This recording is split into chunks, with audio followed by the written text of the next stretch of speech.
Good morning, everybody. Where are you all? There we are. I can see you. I can see me and my rights and the lights, all the other things that need to be sorted out when it comes to these live broadcasts. My goodness. Okay. All right. There we go. Good morning, everybody. Welcome to Start Your Week with Sally and to this platform for Activate Her with me, Sally Goodwin, and the fabulous community that is the Church Without Walls, the fabulous family that is the Church Without Walls. And it is a beautiful Monday morning in Cape Town. Lovely Lindy, good morning, my lovely. Beautiful Monday morning in Cape Town, a bit windy from what I can tell, having briefly looked outside. Seems a bit windy, but that's all good because it keeps it a little bit cooler. And yes, and I trust that you have all had a wonderful weekend, and that that God has been good, and that God has been very present in your lives and with you as we journey through these last 2 months of this year, 2024. Beautiful Bertha, welcome, my lovely, my beautiful Bridget friend, welcome. Colden Harrismith, that's lovely. Terrific Tishka, good morning. Special Simone, nurturing Natasha, so good to have you all on the live this morning. Courageous Claudia, yes, we call in all the people from the north, the east, the south, and the west, and we pray for the nation of Eswatini, which was formerly Swaziland, I think. I can't read the rest of your comment, but I think I'm right. So welcome, everybody. It is good to have you all on the live this morning. And yes, it is. We are counting down to the end of this year. My lovely Louise friend, good morning. Lovely to have you on the live. We're counting down to the end of the year, and I saw something on one of the social media, famous Chantal, good morning, on one of the social media platforms over the weekend. I happened to glimpse something about, I think somebody said there's 6 Saturdays left till Christmas or something like that. I don't even want to read those things. Lovely Lucinda, welcome. Mighty Melanie, good morning. Wonderful Wendy. Okay, so it is windy because it's howling wind in Strand. Okay, so it is definitely a windy day out there. Yes, please, my lovelies, would you love and share? Radiant Roz, good morning, good morning. And it is indeed a good Monday morning. And it was, yeah, we had a very quiet weekend, which was lovely for a change. And I think we had a quiet weekend. Let me just think for a second. Hang on. Yes. Did we? What do I feel like we did something? No, we had a very quiet weekend. You know, when it reaches the point when you can't remember what you did 2 days ago, literally, then you start worrying slightly. But good morning, my beautiful Bronwyn friend. Sorry.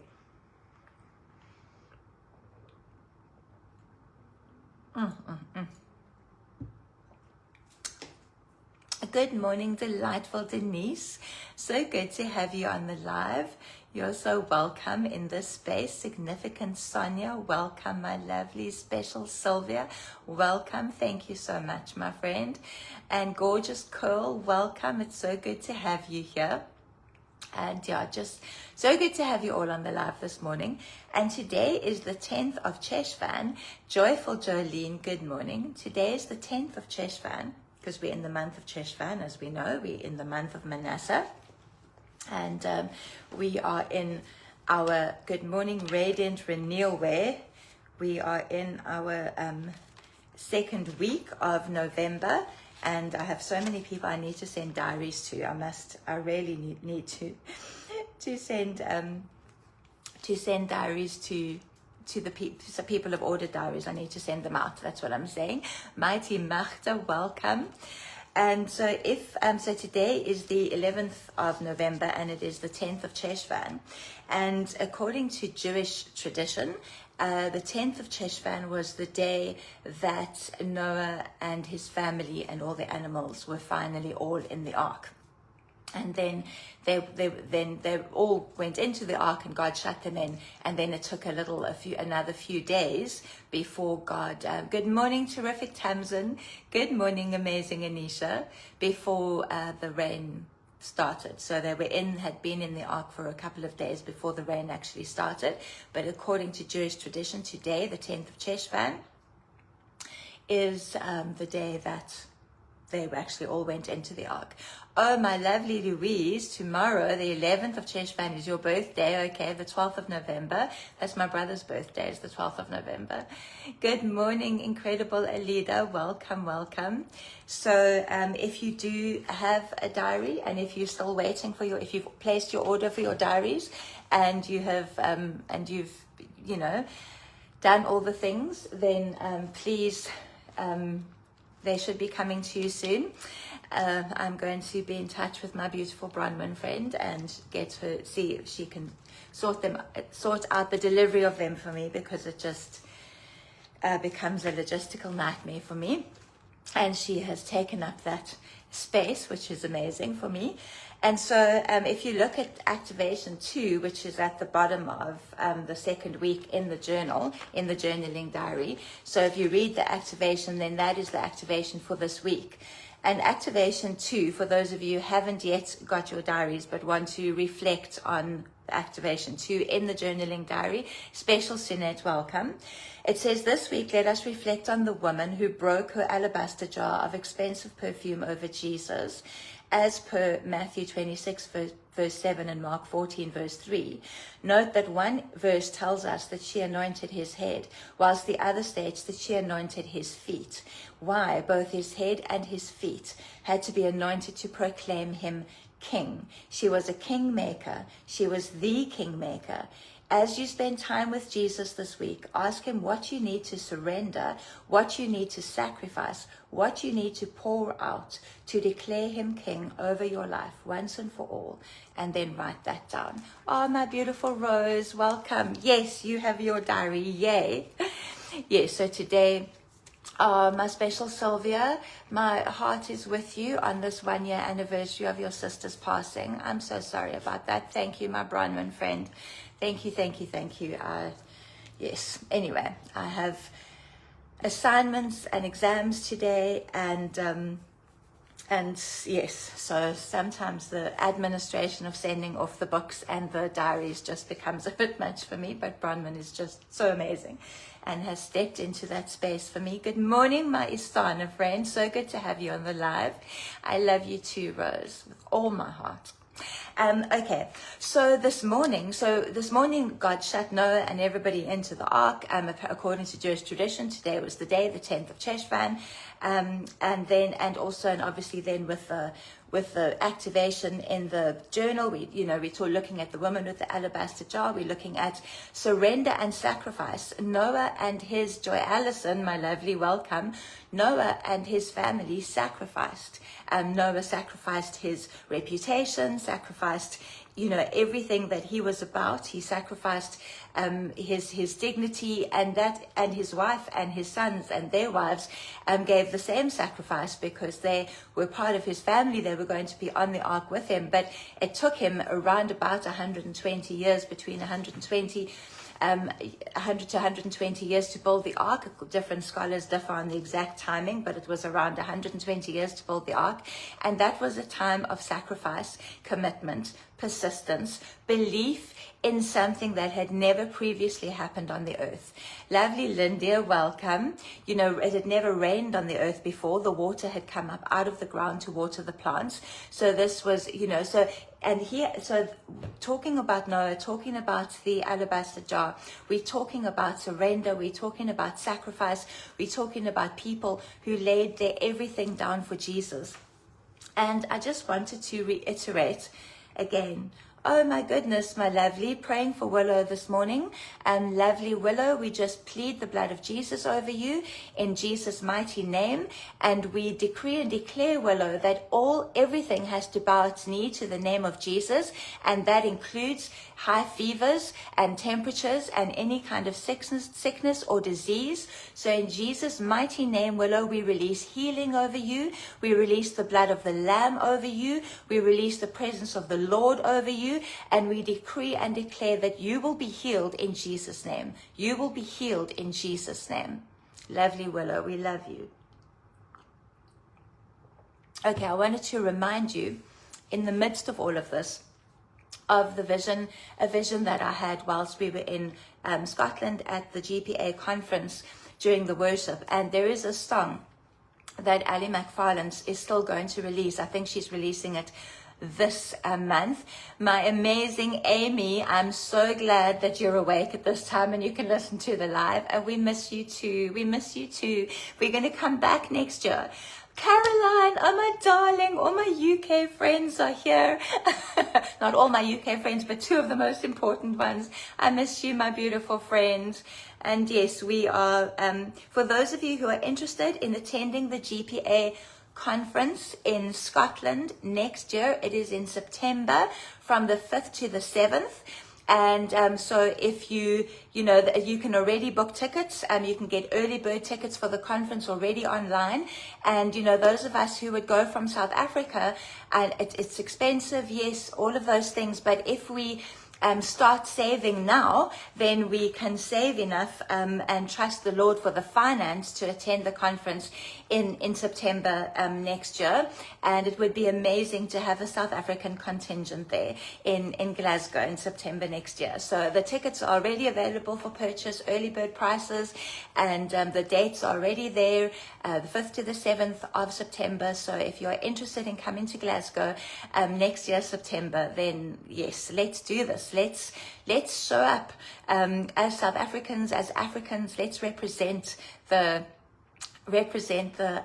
South African nation and the African continent again. Yes. So, okay. So what was I saying? So I had a vision. So at the GPA conference in September, Ali McFarland was. We were singing this worship song, and I don't think it's been released yet. Caroline might know more than me, but I don't think it's been released yet. I think she said she was going to release it this month, and the chorus goes, "Burn us alive, burn us alive, burn us alive." Something about set us on fire, something. I can't remember all the words, but it's the most incredible. Mama Tessa, so good to see you. The most incredible song. It is. If you love the previous one that we worship to at Prophetic School, that Jesus Christ is Lord, you will love this one. And so as we were worshiping to that song, I saw the eyes of the Lion of Judah, and they were flaming. His eyes were made of flames, and we know that that's what it says in Revelation, And so his eyes, I saw the eyes of the Lion of Judah, and his eyes were like flames. They were filled with flames, and they started in the distance, and they came closer and closer and closer to me, until eventually it was just this most enormous flaming eye right in front of me. And then I realized that I was standing on his eyelid, on his lower eyelid, on the lower eyelid of the Lion of Judah. And as I was standing there, and I'm standing right on the lower eyelid, and I'm looking into this enormous eye just filled with flames, absolutely filled with flames. And then as I was stood there looking, the Lord said to me, "Will you free fall into my fire?" Not will you step in, not will you jump in, not will you, he said, "Will you free fall into my fire?" And I knew in that moment that I had a choice. In the vision, I knew I had a choice. And I also knew that it wasn't going to be easy. That it wasn't just the Lion of Judah asking me to free fall into the warm glow of his eyes. He was asking me to free fall into the fire in his eyes, a fire that would burn up the dross in my life, burn up all the things in my life that shouldn't be there, burn up, remove and uproot anything that I hadn't yet dealt with, anything that stood between me and him, anything that meant that I wasn't completely surrendered. And in the vision, I said, yes, Lord. And I just fell forward into the flames. And then that worship session ended. And the vision ended there.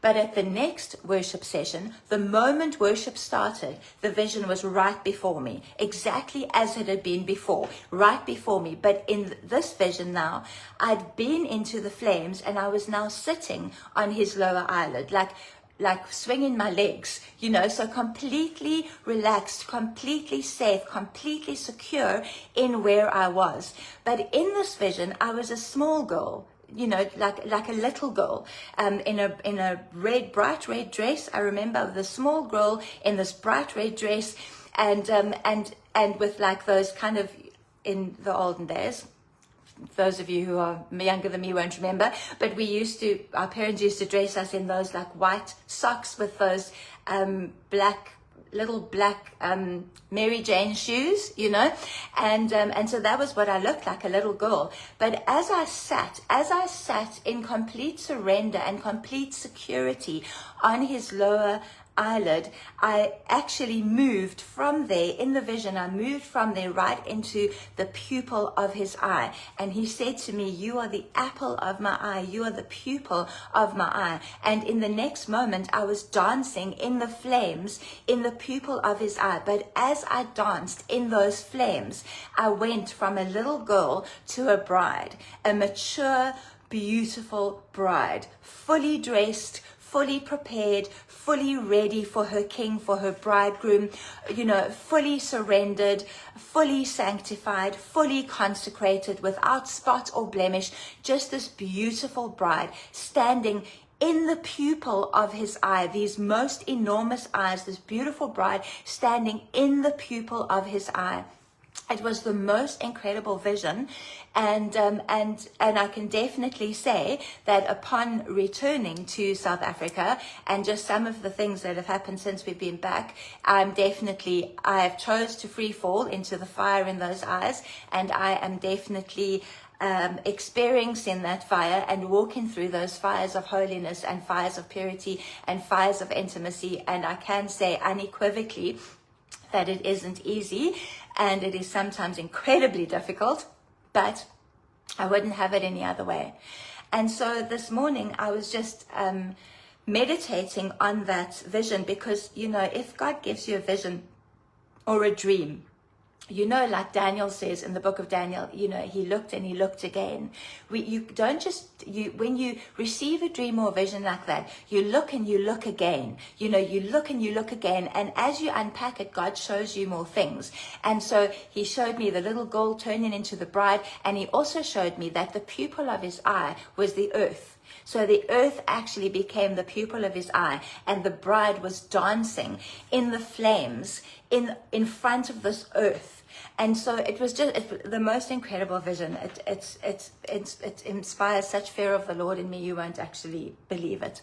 But so as I was meditating on that this morning, God took me back to the story in Luke chapter 24 of the time when Jesus appeared to his disciples, when he appeared to two disciples while they were walking on the road to Emmaus.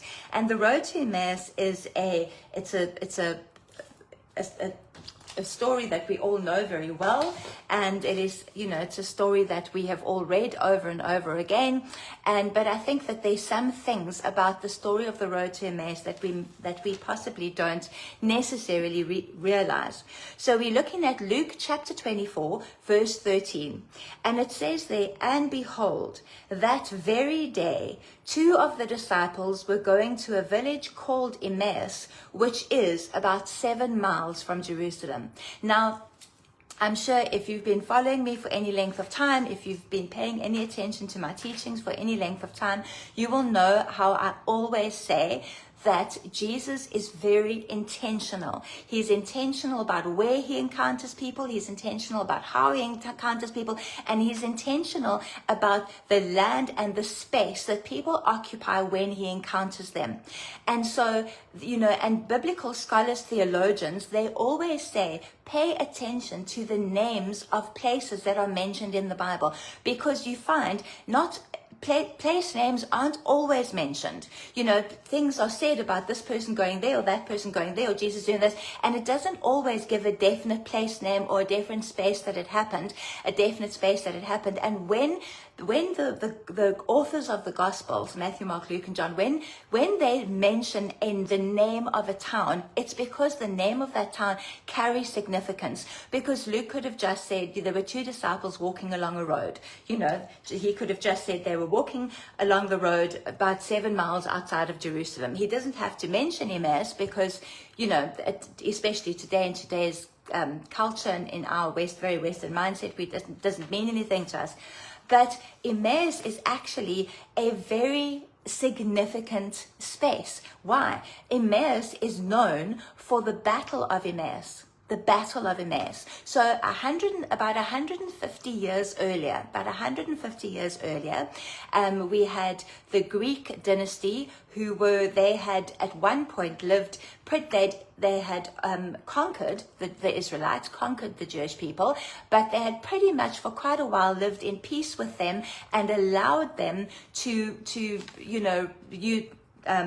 operate as Jews and, do all their religious practices. There was a ruler, I forget his name now, to the Greek dynasty who they conquered them and but they allowed them to kind of be, who they were within that conquered nation. But as other people came to the throne of the Greek dynasty, and again, for the life of me, I can't remember the name of the king that I'm thinking of. I'm thinking of him, but I can't remember his name. What they wanted to assimilate. So in those days, the people like the Greeks and the Romans, they realized that it took too much manpower and too much, too many soldiers, and it cost too much to actually just wipe out people or to, whatever the case may be. It was easier to assimilate people into their culture. And so there was this time during the Greek Empire when they had taken when the Jewish people were under the Greek Empire, when there was one particular leader who was assimilating. So, they had to speak Greek, that, to get jobs, the Jewish people all had to know Greek and all of that kind of thing. And so the Greek mindset started to overcome the Jewish mindset, okay? And then there was another general who was just wiping the Jewish people out wherever so half of them were being slaughtered and half of them were being assimilated into Greek culture. And in fact, the Hebrew language was almost lost forever. It was almost lost forever.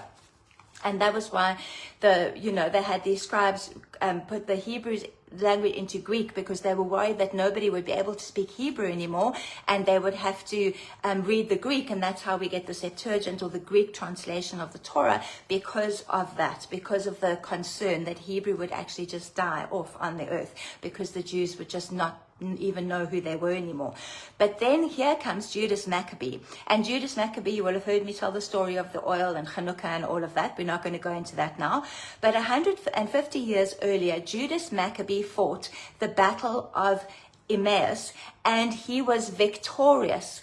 And his victory ended one of the worst holocausts in the history of Judaism.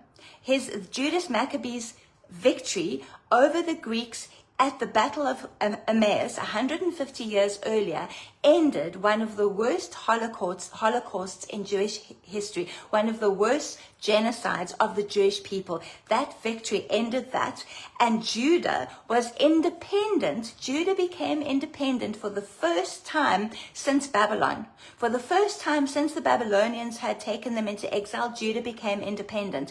And I mean, it's just amazing, because it didn't last, obviously, because then the Romans came. But there was just this moment in history this moment in history. So there is a book, and I can't remember the author, but it's on the most important battles in history, the most important battles in the history of humanity.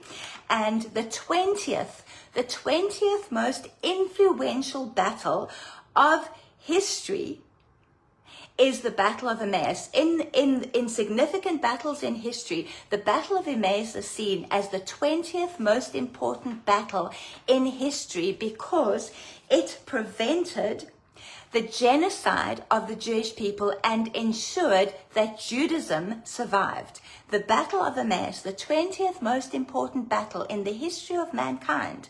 Why? Because it ensured that Judaism survived. It ended a genocide and ensured that Judaism survived. So this is the history in this place, this town of Emmaus. This is a history. They are walking from Jerusalem to Emmaus where this great victory took place. Emmaus where the Judaism was guaranteed survival after a time in history where it was actually very close to dying out, where the Hebrew language was very close to dying out completely. The Battle of Emmaus ensured the survival of the Jewish people, ensured the survival of Judaism. And so it was a very significant town, a very significant space, a very significant place in history. And it's with victory in mind, it's with that battle in mind, all of those things. And so here the disciples are, and they go into this village called Emmaus, which is about 7 miles from Jerusalem. And they're talking with each other about all these things that occurred. And what are all the things that had occurred? They're talking about Jesus' crucifixion. They're talking about the disappearance of his body. They're talking about where his body could have gone, what could have happened after his crucifixion, And we're not sure whether these disciples are fleeing Jerusalem. It doesn't necessarily say that in the Bible, but there is a possibility that they're leaving Jerusalem because of all the uproar about the disappearance of Jesus's body. And so, and the women had seen him at the temple, but the disciples didn't believe the women and all of this. And then they ran and then they saw the body wasn't there. And so we're not sure whether these disciples are leaving Jerusalem because because of the uproar, because they want to rather get away from everything that's happening there. It just says that they're going to Emmaus and they're talking about everything that has occurred. So we don't know whether they were, upset or anything like that. It doesn't say in the text, but there is a large possibility that that was the case. And while they were conversing and discussing together, Jesus himself caught up with them and was already, pay attention to this, was already accompanying them. Jesus himself caught up with them and was already accompanying them. And in the Greek text, in other translations, it says something like, while they were talking, Jesus caught up with them. But in the Greek text, the direct translation is actually, in their talking, Jesus appeared. In their talking, Jesus appeared, which makes it sound like Jesus appeared in the midst of their conversation. Jesus was just there. He just appeared in front of them. The Greek translation gives that more that interpretation of those words. And then it says, but their eyes were held, so they did not recognize him. There was still a veil over their eyes. They didn't recognize who he was. And he said to them, what is this discussion that you are exchanging, throwing back and forth between yourselves as you walk along? And they stood still, looking sad and downcast. Then one of them, named Clopas, answered him, do you alone dwell as a stranger in Jerusalem and not know the things that have occurred there in these days? And he said to them, what kind of things? And they said to him, about Jesus of Nazareth, who was a prophet, mighty in work and word before God and all the people, and how our chief priests and rulers gave him up to be sentenced to death and crucified him. But we were hoping that it was he who would redeem and set Israel free. Now pay attention to this. Pay attention to those words. We were hoping that it was he who would redeem and set Israel free. Here they are journeying to Emmaus, journeying to the site of the Battle of Emmaus, where Judas Maccabee was the person who led the Israelites into victory and set Israel free. Judas Maccabee, 150 years earlier, led the Israelites into victory and set Israel free. The disciples are making their way to this place where victory, physical, natural victory, is celebrated because Judas Maccabee once before had gained victory and set the Israelites free. 150 years later, they are waiting for another savior to come and set Israel free, but not in the way that Jesus brought freedom. Brought freedom. They're looking for physical freedom, for the ability to shake off the shackles of Rome, for the ability to rise up as a nation and be independent once more. And that's what they say. That's what they say here. We were hoping it was he who would redeem and set Israel free. Why could the disciples not see Jesus for who he was on the road to Emmaus? Because they were still looking for physical freedom. They were still looking for freedom in the natural. They were still looking for victory in the natural. They could not appreciate the freedom that Jesus had brought, that it was not about the nation of Israel rising up and being set free, but it was about the people of the earth stepping into freedom, that it was not about the kingdom of Israel being made proud and rising up again, but it was about the kingdom of our God being released on the earth and spreading all around the world, like as God's glory covers the earth like the waters cover the sea. So they are still in this mindset of that they are waiting for a champion on a horse to lead an army and bring freedom to the Israelites. And they carry on, they say, yes, and besides all this, it is now the third day since these things occurred. So it's the third day, and he's still, missing. And moreover, some women of our company astounded us and drove us out of our senses. They were at the tomb early in the morning, but did not find his body, and they returned, saying that they had even seen a vision of angels who said that he was alive. So some of those who were with us went to the tomb, and they found it just as the women had said, but him they did not see. So I want you to understand that these are disciples. Clopas and this other unnamed person are disciples of Jesus. They would have been people who followed Jesus. They were people who were with the disciples, when Jesus had been crucified, when the women came back and said, we saw he is risen, he is alive. They were with that group of people. And then they would have heard the reports of Peter and John, who ran to the tomb and saw that the body was missing. They were in that group of people. They weren't just some arbitrary Jewish people who happened to be, walking along talking about it. They had been in that group of disciples, in that group of people who followed Jesus. And instead of being in Jerusalem waiting to see what happens, they were leaving. 3 days in and they were leaving. They've heard that Jesus might be alive and they're still leaving. They're not hanging around to see what has happened. It just blows my mind. And the women, that's the way they say the women, drove us out of our senses because they didn't believe them. Why? Because a woman's testimony in those days meant nothing. Women couldn't even appear in court. They couldn't even give testimony in court because a woman's testimony meant nothing, because women were believed to be liars. So then in verse 25, Jesus says to them, "O foolish ones, sluggish in mind, dull of perception, and slow of heart to believe everything that the prophets have spoken. Was it not necessary and essentially fitting that the Christ, the Messiah, should suffer all these things before entering into his glory, his majesty and splendor?" Then, beginning with Moses and throughout all the prophets, he went on explaining and interpreting to them in all the scriptures the things concerning and referring to himself. Firstly, Jesus calls them foolish. He calls them foolish ones, and tells them that they're dull-witted and dull in perception and they don't have eyes to see basically what's happening.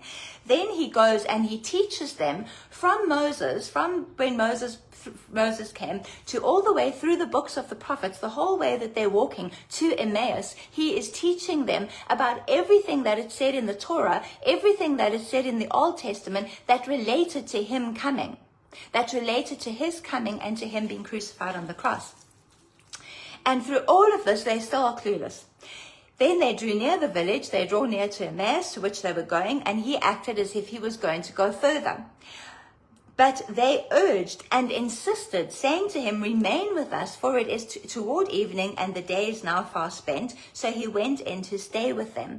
And it occurred that as he reclined at table with them, he took a loaf of bread and praised God and gave thanks and asked a blessing, and then broke it and was giving it to them.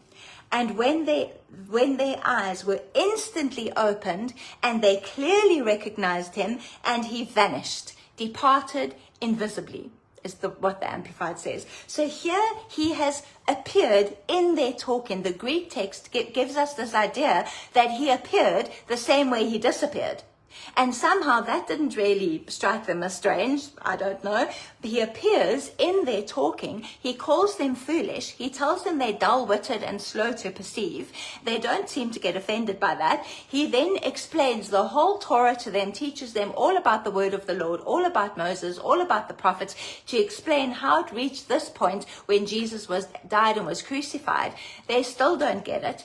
He then acts as if he's going to move on. They ask him to stay and have dinner with them because it is late in the day. He then sits, and only when he breaks the bread and gives the blessing. And we know what blessing he would have given, because it's the blessing that he taught the disciples at the Passover supper, at the Last Supper. "This is my body broken for you. Take and eat.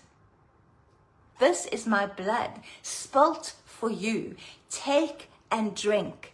And it was only when he gave that blessing, when he broke the bread and shared the wine with them and gave the blessing that he would have taught his disciples to give before he was crucified, that they realized it was him. Their eyes were opened and they recognized him, and he instantly vanishes.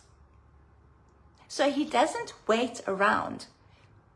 He doesn't wait around for them to be like, "Oh my word, we can't believe it was you. We didn't realize it was you. We've walked all this way with you and we didn't know it was you." He doesn't wait for that. The moment they recognize him, he leaves. The moment they recognize him, he leaves. And here they are now, sitting in the town of Emmaus, a place of victory, natural victory, the place where Judaism was able to continue, where the threat of Judaism being wiped out was removed. And they're sitting in this place of this victory with the person who is now showing them that natural victory is no longer sufficient, but kingdom victory where you recognize your Messiah.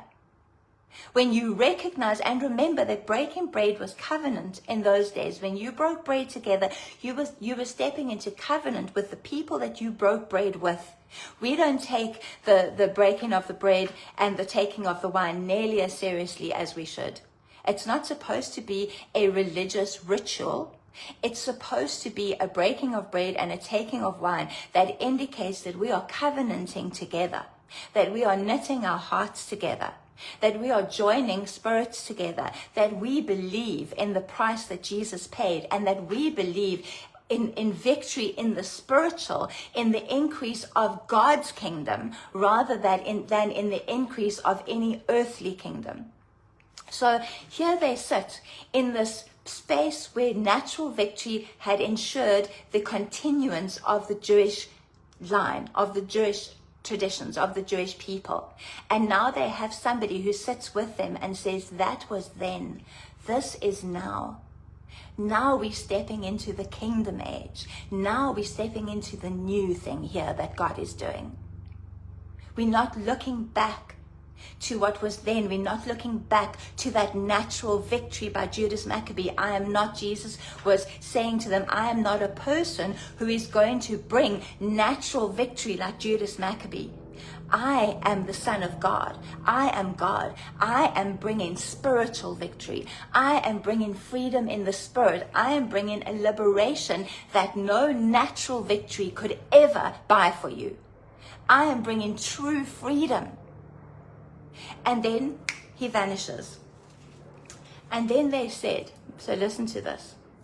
And they said to one another, "Were not our hearts greatly moved and burning within us while he was talking with us on the road, and as he opened and explained to us the sense of the scriptures. So in that's the Amplified translation, obviously, but in other translations it says, did not our hearts burn within us? Did not our hearts burn within us? Now, I've talked on this before, but I wanted to. I really felt like, in light of this invitation for us, it's an invitation for us, not just an invitation for me. It's an invitation for us to free fall into the flames of the eyes of the Lion of Judah, so that we can become the bride, the apple of his eye. And so this is what they say in the various translations, say to us that did not our hearts burn within us? Now, but the Aramaic of that sentence, because remember, people spoke in those days, they spoke Greek, they spoke Aramaic mainly. Aramaic was the most common language, and then they spoke Hebrew, but Aramaic was a language that was understood by all different groups of people. And so, so they spoke in these different languages. And so if they had been speaking in Aramaic to each other, this is what it would have been translated as: were not our hearts dull within us as he taught? Were not our hearts dull within us as he taught? Because the word that is used there for burn, did not our hearts burn within us? The word that is used there for burn actually also means dull. It means burn and it means dull. You can actually choose which meaning of the word you put into that translation. And you can think of it this way, that it was actually both of those things. Because what they're saying is, were not their hearts greatly moved by Jesus's teaching, by his exposition of the scriptures, by the way he explained everything? Yes, their hearts were moved by that. So yes, it makes sense that he was the Messiah. But they're also saying, were not our hearts dull within us? Because why? Because Jesus taught and explained and exposited the scriptures and did all the things, and they still didn't know who he was. Only when he broke the bread, only when he gave the blessing that he would have given, the same blessing that he taught his disciples, only when he did that, did they realize who he was, and then their hearts burnt within them. So they could have been saying both of those things, which are opposites. Did not our hearts burn within us as we listen to him talk about the scriptures? Were not our hearts moved? Or were not our hearts dull within us as he taught us all of those things, because we didn't actually recognize who he was? And it can be translated either way, but English translators, and I think every single Bible translation you can read, choose to translate it as, did not our hearts burn within us, demonstrating that Jesus actually set their hearts alight, set their hearts on fire before they saw him. And then it says, and rising up that very hour, they went back to Jerusalem, where they found the 11 apostles gathered together, and those who were with them, who said, the Lord really has risen and has appeared to Simon Peter. Then they themselves related in full what had happened on the road, and how he was known and recognized by them in the breaking of bread. And then now, while they were talking about this, Jesus himself took his stand among them. So Jesus had now appeared to Peter, he'd appeared to them, and because they suddenly realized, because they realized who he was, the veil was taken off his eyes. They realized he was the Messiah. They realized he was Jesus. They realized that while he was teaching and explaining the scriptures to them, their hearts were dull within them. But now that they realized who he was, their hearts were burning within them. Then they went straight back, even though it was late. Even though it was late, they'd already said to Jesus it was late when they asked him to stay for supper. So even though it was late, they went straight back to Jerusalem, straight back to the other apostles and disciples who were waiting there. And what did they say? They said, Jesus has appeared to Peter. And what did these two say, Clopas and his buddy? Well, can we tell you what happened to us on the road to Emmaus? Can we tell you what Jesus taught us? Can we tell you how he broke bread? Can we tell you how we only then realized who he was, and then he vanished from our sight? Can we tell you that? And then when they were all together, when all of them were together in that space, the 11 apostles, Clopas and his friend, all of the others, Jesus appeared to all of them once again. And so if you look at that story, if you read that story, and then you take it as prophetically symbolic of where we are right now in the church, in the world, for Jesus. We are people who long for natural victory. We long for justice and righteousness that are very much our ideas of justice and righteousness, based on our cultures, based on our nation, based on where we come from. We long for Christian governments and, nations that can be declared Christian, and, that our nation, whatever nation we have, will be victorious over whatever. We are still like those men longing for a natural victory, thinking back 150 years to Judas Maccabee and his victory over the Greeks, and how, Judaism was saved, which was definitely God. Judaism was saved, and, and how that genocide was stopped. We long for that kind of thing, for the rising up of natural justice, natural, what we see as fair, natural victory, we want freedom in the natural. We want to be free in the natural. Freedom is such a big word in the world today. Everyone wants to be free to be me. I want to be free, and I have my rights, and I have my rights to be free, and so those rights mean that I don't have to worry about you, and I don't have to take you into account because I'm free. That's not biblical freedom. What Jesus brought was biblical freedom. Jesus pointed them in a direction of freedom, that the freedom he had bought was eternal freedom. The freedom he had bought and paid for by his crucifixion and dying on that cross was eternal freedom. He paid for eternal freedom, not natural freedom, not for Israel to once again be victorious over its enemies, but freedom for the Jewish people that they couldn't even imagine. And they couldn't imagine it because they couldn't see the Messiah for who he truly was. But we are still like that on this earth. We still like that. Even we say we believe in Jesus. We say we love Jesus, we say we follow Jesus, but we are not prepared to surrender it all. We are not prepared to lay it all down. We are not prepared to sacrifice it all. We are not prepared to lay our bodies down physically, whatever that may look like, to bring glory to the Lord. We're not prepared for that. We want freedom, but freedom that works for us. We want to be free as much as it suits us. We want to say that we are free because freedom is a good thing, but we don't want the actual liberation that Jesus paid for. Because if we receive the actual liberation that Jesus paid for, then Jesus asks the question, is your heart dull within you, or does your heart burn within you? Are you going to choose to free fall into the flames of the eyes of the Lion of Judah? Are you going to choose to have your dross burnt off, to have the wheat separated from the chaff, to have all the things that are in your life that aren't of Jesus uprooted and dealt with and crucified? Are you going to choose to die to yourself every single day? Are you going to choose to crucify your flesh every single day? Crucify your flesh every single day. Are you going to choose that? Because through that is the pathway to freedom. That is the pathway to freedom. That was the pathway for Jesus to freedom. That was the way of the cross. That was the road, the journey Jesus took to bring freedom to mankind. The way of the cross. Why should it be any different for us? Why should it be any different for us? If Jesus paid such a steep price to bring freedom to mankind, why should we not pay the same price to step fully into that biblical freedom, to step fully into that biblical liberation? Why should we not pay the same price? Why should we not have to die to ourselves? Why should we not have to crucify our flesh? Why should we not go the way of the cross? Why should we not go the way of the cross to fully step into that biblical freedom and liberation that Jesus paid for? But so often we're so concerned with the things that are happening in the natural. We want natural victory in our circumstances, natural victory for our finances, natural victory for our families, natural victory for our health, natural victory for all of those things. We want natural victory. We want to see the victory in the natural. And if we don't see it in the natural, we don't believe in it.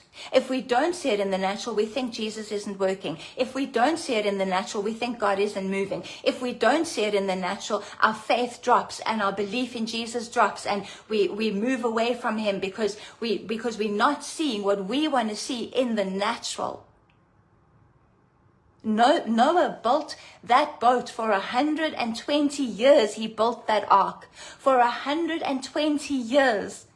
And then he had to get two of every animal to get onto the ark. Can you imagine the people around him, the people living in sin, the people worshiping false gods, the people living in freedom, free to be me. They were free to be them, free to indulge in sorcery, free to indulge in idol worship, free to indulge in sexual immorality, free to indulge in all of those things. They were free to be them.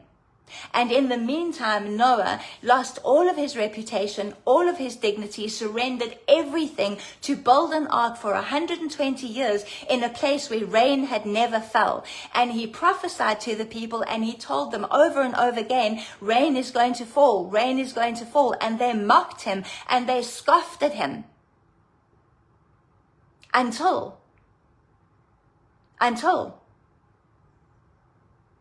the 17th of Cheshvan came and the rain started falling. And then all of those mockers and all of those scoffers were proved incorrect. And Noah and his family and those animals had more freedom shut in that ark than any of those people on the earth thought they had.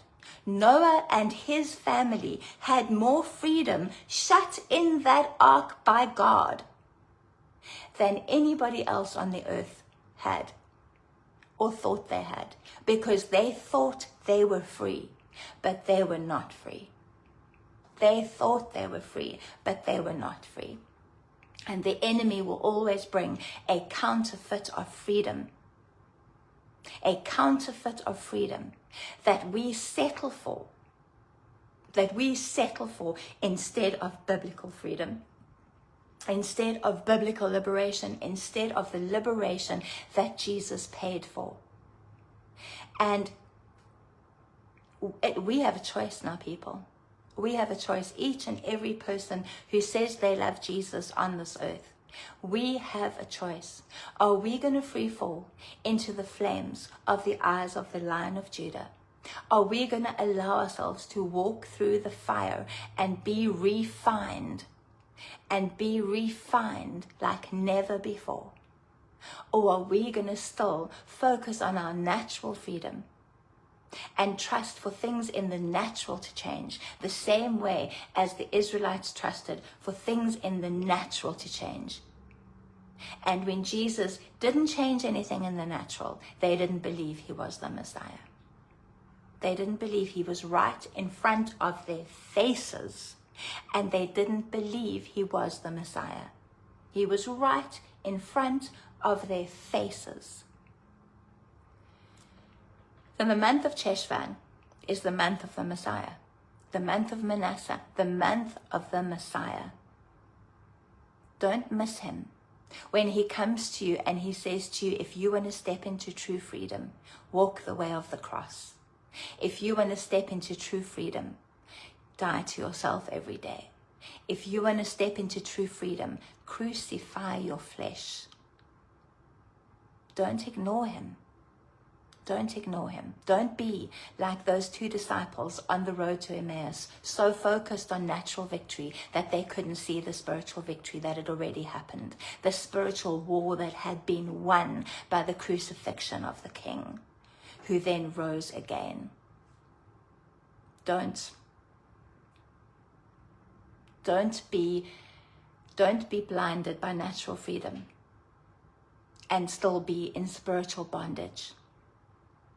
Be the translation of those disciples walking to Emmaus. Be the translation where it says, my heart burns within me for Jesus, not my heart is dull within me listening to this message.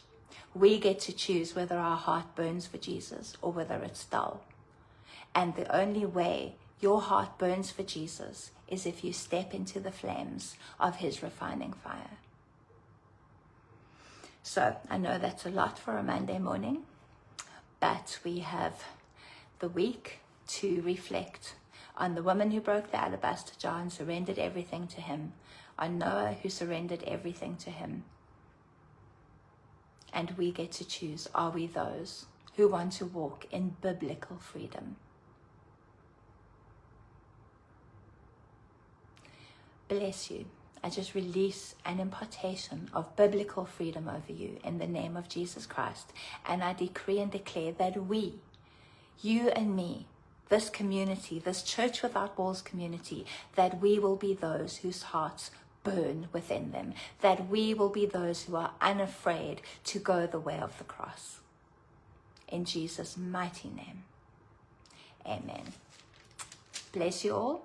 See you on Wednesday morning at 7 a.m. for Wisdom Wednesdays.